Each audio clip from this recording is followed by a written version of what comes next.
In early 2011, a dramatic political showdown unfolded in the state of Wisconsin.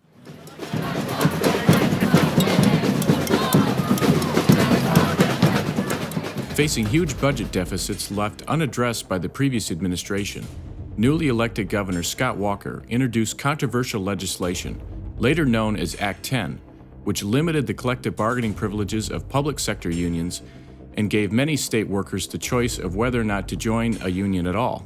The reaction was overwhelming. Tens of thousands of union activists from all over the country descended upon the Capitol in Madison, marching, chanting, drumming, and occupying the rotunda for months.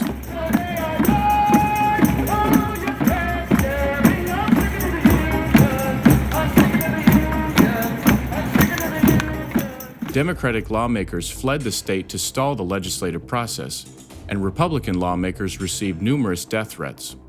In the end, Act 10 was signed into law by Governor Walker, reducing the state's budget deficit, rescuing many school districts from insolvency, and saving over 1,500 jobs across the state. Opponents of the reforms responded by organizing recall elections for supporters of Act 10 and for Governor Walker himself. So who exactly is pushing the recall effort? Who are the ones that were pushing the very radical demonstrations that we saw play out right behind me last year? What are their true intentions? Just how far are they willing to go? And just how radical are these people? Many of the groups behind the Capitol protests and recall efforts are mainstream labor organizations with names most people would recognize. The AFL-CIO, AFSCME, the American Federation of Teachers, SEIU, and perhaps most vocally, WEAC, the Wisconsin chapter of the National Education Association. Mary Bell, the president of WEAC, called for teachers to join the street protest, resulting in many school districts closing down for days, leaving kids in the cold and parents in a lurch. Tomorrow and on Friday, we are asking Wisconsinites to come to Madison. The teachers' sick out here in Madison cost the city of Madison alone $900,000 a day for every day they were out. All told, across the entire state, we saw a figure of $9 million of loss to the taxpayers for this sick out, for this tactic of the unions closing down our schools just so they come to the Capitol and protest. While apparently mainstream on the surface, all of these groups have affiliations and relationships with lesser-known, far more radical organizations. MTI, or Madison Teachers, Inc., a union affiliated with WEAC, has invited members of the Communist Party USA to participate in their events. Sam Jordan, a labor activist and member of the International Socialist Organization, worked in concert with AFSCME members to organize continuing protests. We need to rebuild a fighting, politically independent left in this country. It has existed before. In the 30s, in the 60s, there was a fighting, politically independent left. The Liberty Tree Foundation, led by Green Party activist Ben Mansky, was instrumental in organizing many of the massive demonstrations during the occupation of the Capitol. Liberty Tree Foundation for the Democratic Revolution, we convened a conference call in December of 2010 that was a briefing for people in the United States, and there were a lot of Wisconsinites there on that call, to talk with folks from Spain, from the United Kingdom, from Germany, from Chile, to find out how they had been successful in building movements against austerity, against corporate capital. We sat down with Brian Fraley of the MacIver Institute, which literally had a front row seat during the Madison protests. Here at our offices at MacIver, we call this the Skybox to the revolution. We have a second-story office that overlooks the Capitol Square, and we saw it all. From the first trickles of protesters to the semi-trucks from the Teamsters from Indiana to the brigade of protesters from Los Angeles to the teachers who skipped out of class and closed down schools in districts across Wisconsin for days on end in February of 2011. They wanted to intimidate the lawmakers and to shut down the process. And it was quite chaotic at times, on the verge of violence. These legislators and the governor were getting dozens and dozens of death threats, very specific death threats. The most high-profile one is a teacher in the Madison area that threatened the governor and all the Republican legislators. She basically got a slap on the wrist, deferred prosecution. I mean, these were very scary times. You ask anyone who worked in that building who is a subject of the provocative nature, the very in-your-face nature. This was all about intimidation. This was union thuggery at its worst. Ironically, labor, which likes to talk about how they collectively bargain for safe working conditions, created incredibly unsafe working conditions for hundreds of people in that building, including the people that they assume to hold the mantle for. They were all state employees. State Senator Alberta Darling was not only a target of the recall elections in August of 2011, but she was also a target of death threats during the demonstrations in March.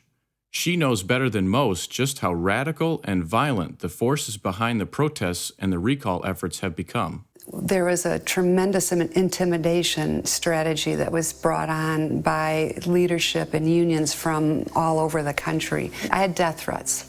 And I had a lot of other intimidations. I couldn't even park my car and come into the Capitol. I had to drive up to the Capitol. 5 or 6 police had to come there, escort me to my office, which was in the East Wing.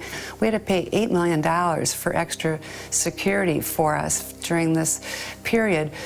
Our staffs were intimidated by having their doors banged on and people having sit-ins in our office. I'll give you another example. Our staff had to take a bus, a big city bus, and the demonstrators rushed the bus and were rocking it to try to tip it over. I mean, it was not the kind of Wisconsin that a lot of people saw on the news. We found bullets, shells in the Capitol. That was a huge concern. They wanted to intimidate us because they did not want that final vote. We were not going to be intimidated. Their intimidation was a massive failure, and we could have told them that from the start. We were all very committed that once we started this, we were going to finish it. We also had an opportunity to speak with a citizen journalist who had witnessed firsthand and documented the street protests in and around the Capitol in Madison. He has asked us to conceal his identity because, like many Republican lawmakers in Wisconsin, he fears for his safety. I've been to so many protests in Wisconsin now and seen the same thing at every single one of them. The same organizers at each one of them. All different trade unions, teachers unions, WEAC, marching together side by side with anarchists, communists, socialists. Nothing secretive about it. It's open anarchist flags, Che Guevara flags waving in the air, open chants for class warfare and to escalate class warfare is commonly demanded with teachers unions walking side by side with these types of protesters. I constantly hear the defense, and I've heard the defense from federally elected officials in the Congress when questioned about the presence of communists, anarchists, socialist revolutionaries at these demonstrations. They commonly brush it off as protest vultures, people that are hopping on to the movement, and they can't have it both ways. They're trying to say, one side of the coin, we're not with them. They're here, but we're not with them. But at the same time, they're trying to create imagery on an international level of solidarity with the same people that off camera or on camera with the so-called mainstream media, they will say they're not actually affiliated with. And it's an ultimate hypocrisy. One of my favorite stories that we did early on the Capitol Square, there was an information booth set up by the ISO, the International Socialist Organization. We interviewed a young woman sitting at the booth where she told us on camera that there are 2 chapters of the ISO here in Madison and that quite a few of their members are state employees. We're a socialist activist organization based around the country with 2 branches here in Madison. We're the International Socialist Organization. I am a public employee here in Wisconsin. A lot of our members are. The Wisconsin Wave, the Autonomous Solidarity Organization, all of these groups work in a loose coalition to further their goals of a socialist agenda that I think most people here in Wisconsin would be shocked to know is going on. Collin Roth works with Media Trackers, a media watchdog group based in Milwaukee. His group has documented some of the more radical elements of the demonstrations and big labor's reluctance to disavow its radical fringe. From what I understand, most of the death threats occurred around the time of the votes on the budget repair bill as well as the budget. And we've seen issues of vandalism at M&I Bank, at WMC, at a Messmer school in Milwaukee here, or Choice School, in which Governor Walker was speaking, the locks were glued. And there's been little to no condemnation of any of these incidents. And as the quote-unquote leaders of such a movement, when the leaders of WEAC, the leaders of AFSCME, the leaders of the AFL-CIO are the ones at these rallies, the ones firing people up, the ones who are spending the money on the recalls, it would seem to me that as the leader of such a movement, they would seek to condemn such acts. There has not been any sort of condemnation. There's not been any sort of public rebuttal of those tactics. I think that WEAC and the other labor unions see that as a necessary part of this movement, of their movement. I think they believe that the ends justify the means, and that even though they may not completely agree with everything that some of these organizations are doing, they think the bigger goal, grabbing back political power from the people of Wisconsin, unseating Governor Walker, clearly justifies these disgusting tactics.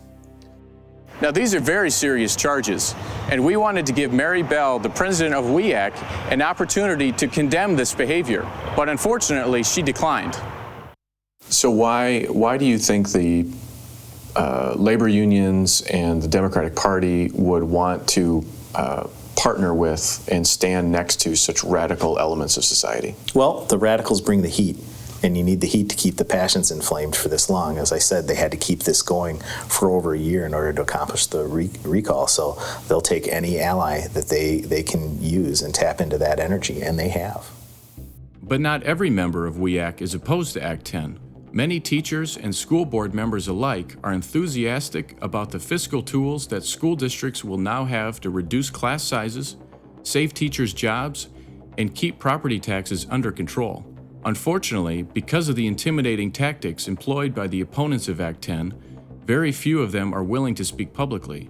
But there are some educators, however, who refuse to be silenced.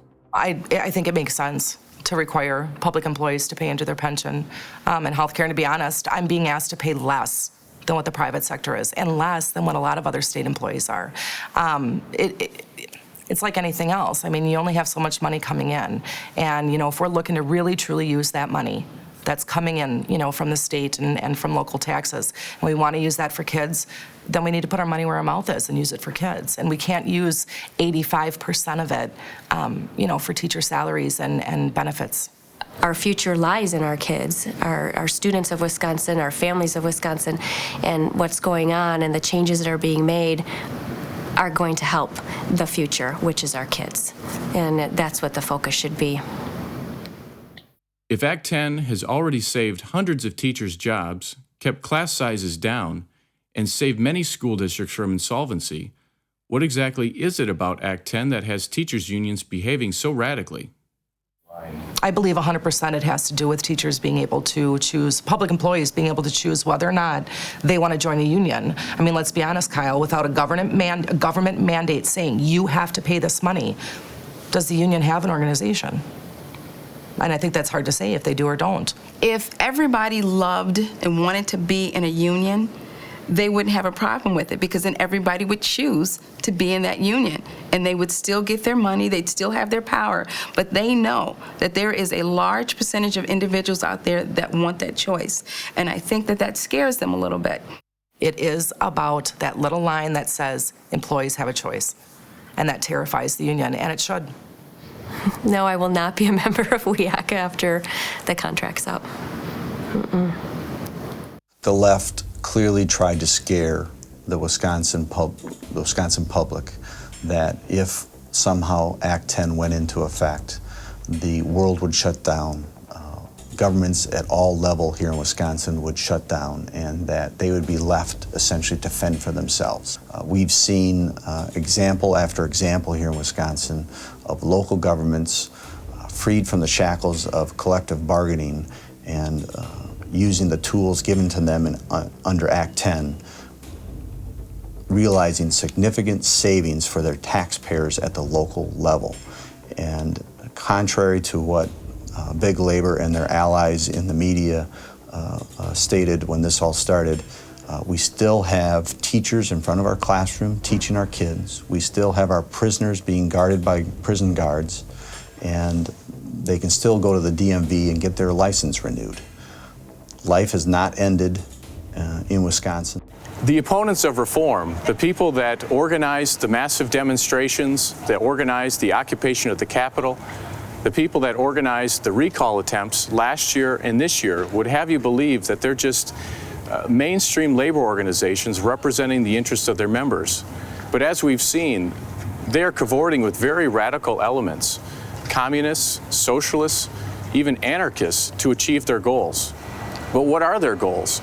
Enacting public policy in the best interests of taxpayers and children, or doing everything they can to protect their power and their financial war chests? For EAGnews, I'm Kyle Olson.